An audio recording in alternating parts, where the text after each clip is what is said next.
Bonjour à toutes et à tous, chers amis créatifs.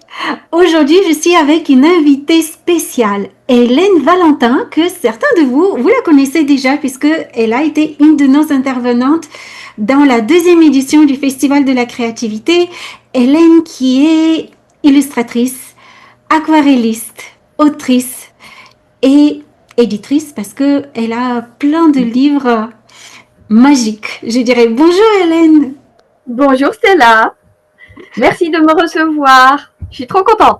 Moi aussi, je suis très heureuse d'échanger aujourd'hui avec toi. Et tu sais, ce qui m'a interpellée, ce qui a été, comment dire, l'étincelle pour que je te contacte, c'était ton livre. C'est ton livre, apprendre à dessiner des maisons imaginaires.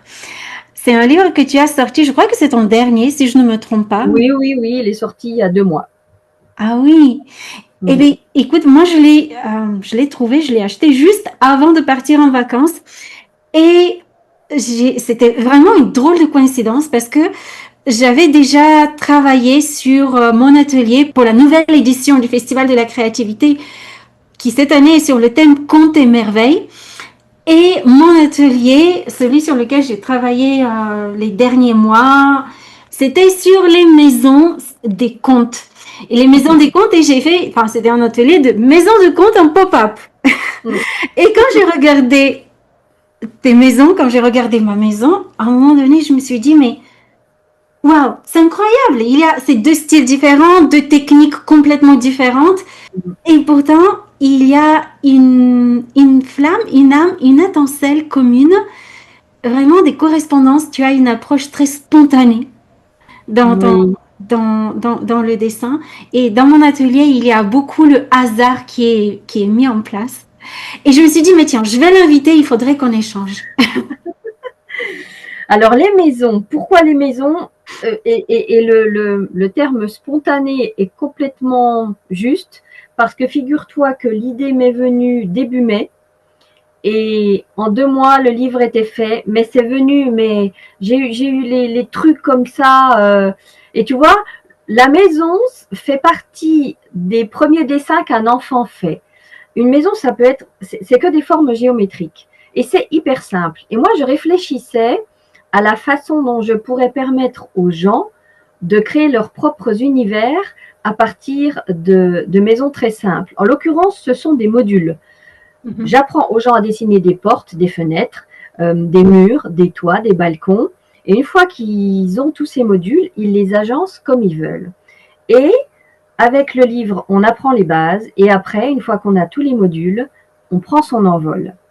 Et c'était vraiment ça l'idée, que les gens ne restent pas collés au livre, mais qu'ils créent après leur propre univers architectural. C'était vraiment ça. Et après, il y aura d'autres livres qui vont sortir. Le prochain, il sort à Noël. Je te dis pas le sujet, mais ça va être un complément et il y en aura d'autres comme ça. Waouh, super. Si tu permets, je vais juste montrer, parce que c'est vraiment génial. À la fin, ce à quoi on peut arriver en agençant tous les modules, voilà, à créer même des fresques de maisons, des univers, je dirais, je sais pas si on voit bien, mais oui. Si, on voit bien. Ouais. Voilà, donc il y a 9 modèles de maisons. Et puis après, on peut prendre la fenêtre de l'un, mélanger avec la porte de l'autre, le mur encore d'un autre, le toit d'un autre, etc., etc. Et en fait, c'est illimité. Il y a des millions de combinaisons possibles. Oui, mais oui, c'est ça qui est vraiment chouette, c'est qu'on peut créer à l'infini. Mais ce que j'ai beaucoup aimé aussi, c'est cet univers. Tu as dit tout à l'heure, les maisons, c'est assez géométrique, c'est des formes simples. Et à la fois, dans ton approche, il y a aussi quelque chose de très organique et qui est très libre. Le trait, s'il n'est pas parfait, ben, il est parfait comme il est. Et c'est ça qui va créer son originalité et son unicité et qui va rendre la maison unique, imaginaire, une maison de conte. Oui, c'est ça, c'est ça. Et c'est ce que je dis toujours à mes élèves aussi en atelier. Quand j'anime des ateliers, je leur dis, mais si c'est pas parfait, c'est pas grave, c'est de l'artisanat. Et ça sera votre œuvre à vous qui sera, comme tu l'as dit, unique. Donc allez-y, ne soyez pas frustrés, continuez, ça donnera toujours quelque chose. Et là, en plus, on apprend aussi à placer les ombres propres, les ombres portées et à donner de la structure à chaque élément. Et c'était surtout ça que je voulais que les gens comprennent bien parce que c'est le fait de donner ce volume qui rend tout son charme à l'architecture. Voilà. Et en plus, c'est très simple, hein, c'est une architecture qu'on ne voit que de face. Oui. Je n'ai pas mis de perspective exprès pour ne pas compliquer les choses. Oui. Mais tu sais, justement, cette spontanéité, je trouve que ça décomplexe et on peut se lancer tout de suite. Il n'y a pas besoin d'être un artiste déjà, d'avoir une expérience dans le dessin et on va créer tout de suite quelque chose de beau. Et je trouve que c'est ça qui est magique. Et dans mon approche aussi, tu sais, quand j'ai créé la maison pop-up, on se retrouve avec plein d'ersatz de papier et ils sont tous différents parce que chaque mur, tu vois, correspond à quelque chose. Tu vois. Dans l'atelier, il y a une symbolique pour chaque mur et il est inspiré d'un mot. Et chacun va faire, même les miens, chacun de mes murs va être vraiment avec des formes extrêmement différentes et aléatoires que je ne maîtrise pas en avance comment elles vont venir. Et tout le monde se retrouve avec un tas de papiers, mais tous différents, et on se dit, mais avec qu'est-ce qu'on va faire avec ce bazar? On va faire un pop-up avec ça. Et tu vois, tout le monde pense que, tu vois, ça va être impossible. Ouais. Et en fait, avec cette approche unique à chacun, donc aucune maison ne sera pareille que celle du voisin. Et je trouve ça aussi, cet élément, je l'ai retrouvé dans ton livre, cette spontanéité, cette unicité que chaque trait va être parfait comme il est, spontanément, et on va en sortir de ça quelque chose de merveilleux. Oui, c'est ça. Et en plus, moi je le vois, tu sais, j'ai un groupe Facebook qui s'appelle Apprendre l'aquarelle avec Hélène Valentin, où les gens maintenant, de ce fait, publient aussi leurs dessins de maison, puisque ils mettent leur maison en couleur. Après, ils s'amusent, il y a plein de tutos sur mon site d'aquarelle pour apprendre l'aquarelle, plein de tutos gratuits. Donc, ils s'amusent avec ce qu'ils ont appris dans les tutos à mettre leur maison en couleur. Et c'est marrant parce que on retrouve parfois, moi, quand je vois le visuel apparaître, je sais de qui ça vient parce qu'il y a déjà une patte. Oui. Tu vois. Et là, ça, c'est malgré nous. Hein. On a chacun sa patte, aussi bien au niveau du dessin que de la mise en couleur. Et c'est ça aussi qui rend l'œuvre unique. Et ça, c'est intéressant aussi. Et toi, tu as une patte qui est qui nous plonge tout de suite dans un univers de contes, dans un univers enchanté. Même dans tes aquarelles, dans tes illustrations. Je crois que tu as illustré même plusieurs contes, si je ne me trompe pas. Oui, des livres pour enfants, j'en ai fait quelques-uns, effectivement. Alors moi, j'ai vécu en Allemagne pendant 8 ans. Et je ne sais pas si j'ai ramené un petit truc ancien du côté des frères Grimm, tu vois, le côté rétro. Moi, mes illustrateurs préférés, c'est vraiment ces illustrateurs du fin 19e, début 20e. Il y a Anton Pieck, il y a Arthur Rackham, il y a Beatrix Potter. Et je suis très, très influencée par ces gens-là. Et d'où me vient ce petit côté rétro? Je ne sais pas. Voilà. Bon, mais c'est pareil, c'est inconscient. Oui, je trouve que tu as un style très enchanteur, je ne sais pas comment dire, quelque chose de... Il a de la magie derrière. Oui, ça nous plonge tout de suite dans une ambiance à la fois du conte, mais à la fois à une dimension de l'âme, tu sais, de quelque chose d'intérieur. Oui. Alors, comme je dis toujours, tu sais, quand j'ai un projet en tête, il peut mûrir pendant plusieurs semaines, voire plusieurs mois. Et à un moment donné, ça fait toc-toc dans le cœur, et là, il faut que ça sorte. Voilà. Donc, oui, c'est quelque chose de mûri dans le sens où je le laisse venir gentiment se former dans ma tête jusqu'à ce qu'il descende et puis qu'il dit « Allez, ouvre les portes maintenant, on y va. » Ouais. C'est vrai C'est que marrant. j'étais un peu étonnée aussi quand j'ai découvert ton livre qui est vraiment centré sur le dessin. Et je me suis dit, oh, mais Hélène fait plein d'aquarelles. Et après, je me suis dit, oh, peut-être il y a, peut-être que tu as des ateliers où tu proposes aussi comment les mettre en couleur, ces jolies maisons ou ces dessins. Alors, il y a quelque chose dans ma tête. Je dis rien encore. Il n'y a rien de D'accord. fait encore. Il n'y a rien de fait. Mais il y aura peut-être des ateliers en ligne, oui. On verra. Et tu sais, je me suis posé aussi la question, est-ce qu'il y a une maison de conte qui t'inspire particulièrement ou qui t'attire particulièrement? Non, non. Celle qui m'attire, c'est celle que je crée et que je trouve magique. Enfin, il y en a plein finalement. Mais non, non, il n'y a rien de plus magique que de voir une maison se former sous son crayon. Oui, C'est ça, c'est vrai. la magie, elle est là. Et tu as un conte préféré?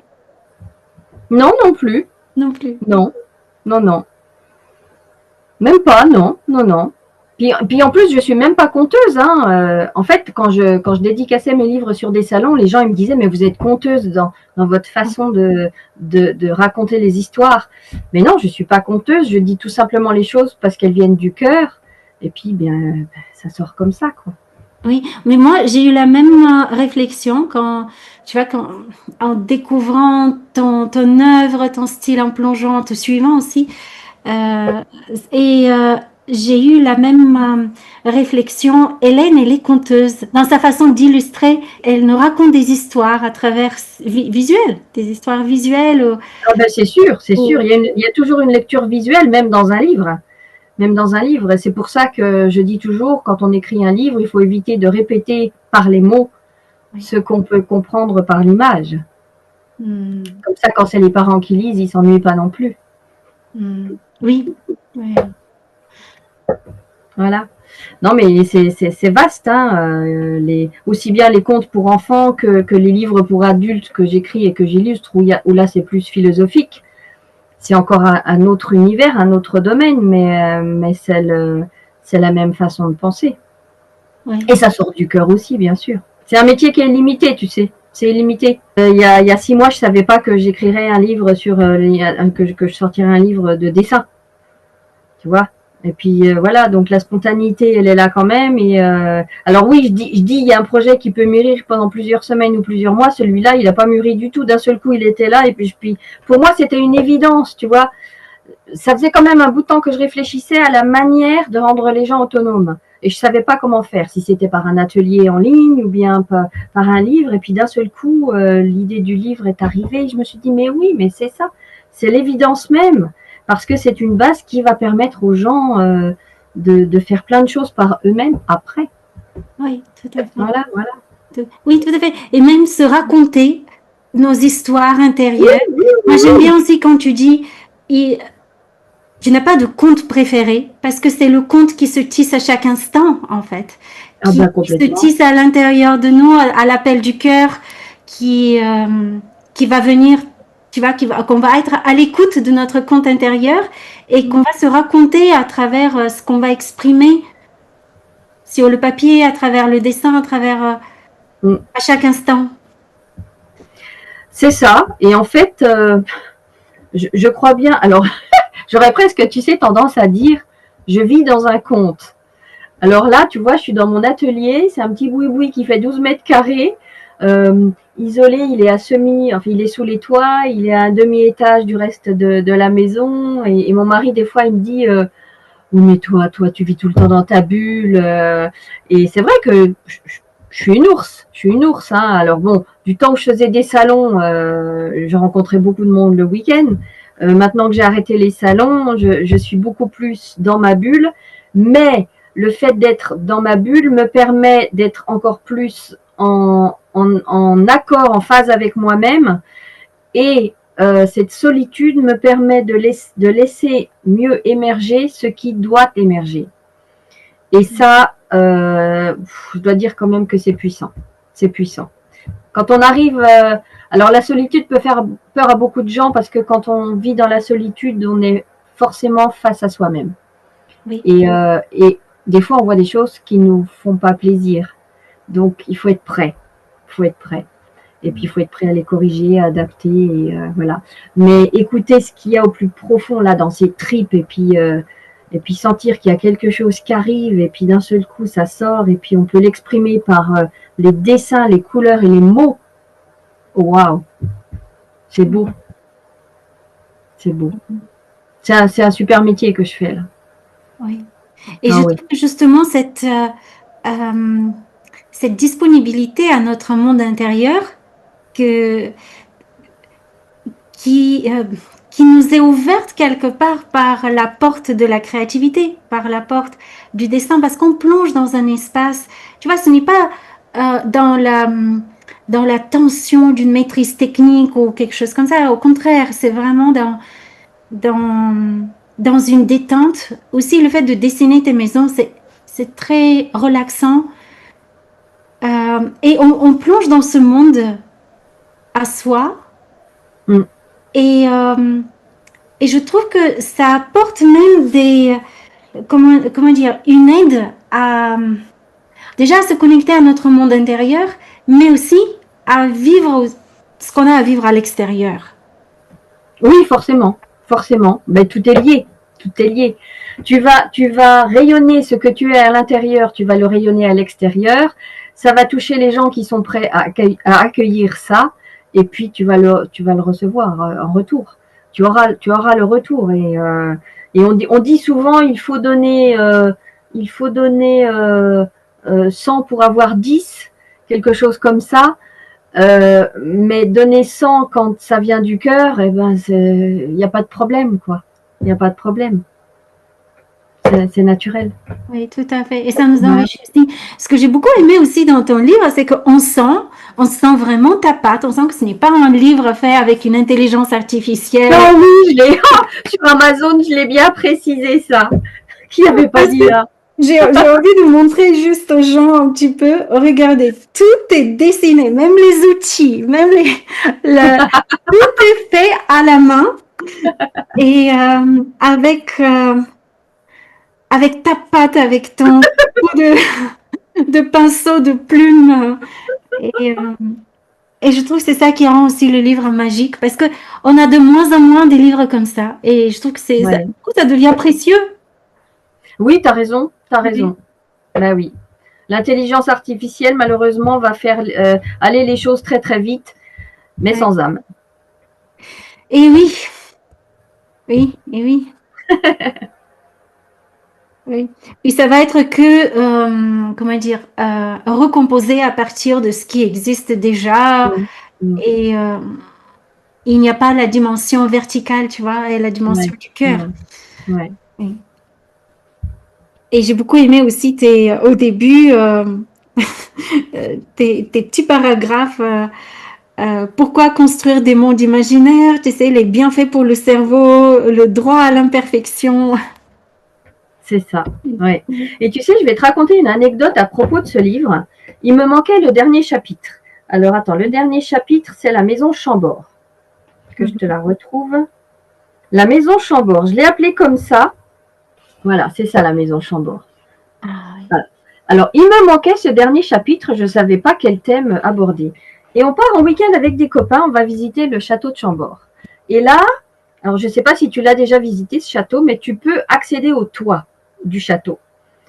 Et le château de Chambord, il est vraiment comme les décorations que j'ai faites par-ci, par-là. Je te montre juste un exemple ici. Tu vois, il y a une cheminée avec des triangles. Il y a aussi des cercles.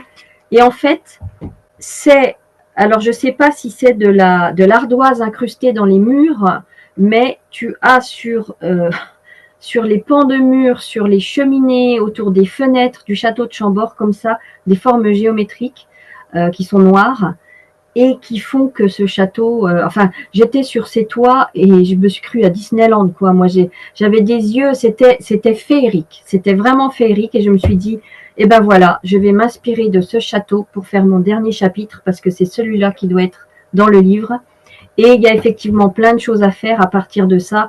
Un losange, un carré, un cercle, tout le monde sait en dessiner et tout le monde pourra agrémenter ses maisons, ses architectures avec ce genre de formes géométriques qui sont super simples. Magnifique. Ouais. Mais elle était vraiment drôle cette histoire parce que, enfin moi, quand je sais que quand je bloque quelque part, c'est que faut que j'attende. Et en général, voilà, je demande et puis je dis bon, ok, montrez-moi. Je demande à la vie et puis bah, la vie, elle met ce qu'il faut sur mon chemin, quoi. Et oui, c'est un livre co-créé avec la vie. Avec... Oui, c'est ça. Oui, c'est voilà. Ça qui fait aussi sa magie. Et ben, les maisons, de toute façon, il y a quelque chose de magique dans une maison parce que chaque maison a un petit peu son âme, je dirais. Tu vois, même nos propres maisons, oui. Si toi tu as changé de plusieurs logements ou pas, mais justement dans l'atelier, moi, c'est ce qui m'a inspiré de travailler sur les maisons, c'est que chaque maison a une âme et il y a quelque chose de vivant dans la maison. Et c'est quand on habite une maison aussi, ou la maison qu'on dessine aussi, il y a comme un dialogue aussi qui s'instaure entre... Bien sûr. Entre bien notre sûr. Création ou notre maison qu'on habite. Et... Tu sais, parfois, j'ai l'impression que ma maison, elle me parle. Oui. Je la regarde des fois, même là, mon petit atelier, et je lui dis merci. Merci d'être là, merci de m'abriter, merci de m'inspirer. Parce que ça fait partie de moi. Oui. Et voilà, la magie, elle est là aussi. Oui, tout à fait. C'est un peu comme des compagnes de route, je dirais, même de notre accomplissement. Et parfois, c'est un peu comme des cocons qui font naître le papillon de ce qu'on a à accomplir, tu vois. C'est ça, oui, exactement. Exactement. Ouais. Ouais. Et aussi se laisser sur... Voilà, je sais que de par le métier que toi tu fais, c'est le même schéma que tu vis aussi. Hein. Oui, tout à fait. Ouais. C'est pareil. Hein. Et tous tes intervenants aussi. Oui. Oui, tout à fait. Que ce soit notre maison ou la maison ou les maisons qu'on va dessiner, moi j'aime toujours me laisser surprendre parce qu'elles vont nous refléter aussi. C'est toutes ces maisons qu'on va composer. Tu vois, tu nous donnes plein d'idées, comment s'y prendre. Il y a plein de possibilités de dessiner des fenêtres, des portes. Et quand on a dessiné toutes les possibilités que toi tu nous proposes, ben, on en a encore plus qui nous viennent. Exactement. Mais oui, non, mais c'est vrai que c'est limité. Hein. Et en plus, l'idée là, c'était vraiment que les gens prennent confiance en eux pour dessiner ces formes basiques. Et après, quand ils partent en balade et qu'ils voient une maison qui leur plaît, qu'ils puissent la dessiner en la reproduisant telle quelle, ou bien en partant de ce qu'ils voient comme base et après en se lâchant et en faisant une maison complètement féerique s'ils le souhaitent. Merci beaucoup Hélène. Tu sais, j'ai bien pensé à toi pour cette nouvelle édition du Festival de la créativité et quand je t'avais contacté, c'était un peu trop tôt et tu étais en plein travail. Déjà, tu m'avais fait un grand projet et parce que j'ai tout de suite pensé à toi quand j'ai dit Contes et merveilles, tu vois. Je pensais à non, mais je suis contente déjà. Tu vois, c'est vrai que tu as eu le déclic, mais c'est vrai que Contes et merveilles, ce livre s'inscrit tout à fait dans ce thème-là et c'est très bien qu'on puisse échanger à ce sujet. Oui, et je suis très contente qu'on a pu faire au moins une petite rencontre, un petit entretien autour de ton univers d'illustratrice, de contes et du merveilleux, de l'imaginaire. Oui, je te remercie de me donner cette opportunité. Merci à toi, Hélène. Merci, Stella. Et écoute, au plaisir de continuer à te suivre. Je vais mettre le lien en dessous de la vidéo vers ton site. Oui. Alors, il est en vente sur Amazon et je pense que je vais le sortir en anglais et en allemand aussi. Là, les traductions sont en cours de contrôle et j'aimerais bien le faire en espagnol, mais il faut que je trouve quelqu'un. Donc voilà, on va voir. Mais déjà anglais et allemand, je pense, oui. Voilà. Ben écoute, c'est des beaux projets et hâte de découvrir le prochain. Ah oui, Je te dis pas le thème. Oui. Merci beaucoup, Stella. Merci. T'embrasse très, très fort. Bisous, à très bientôt. Au revoir.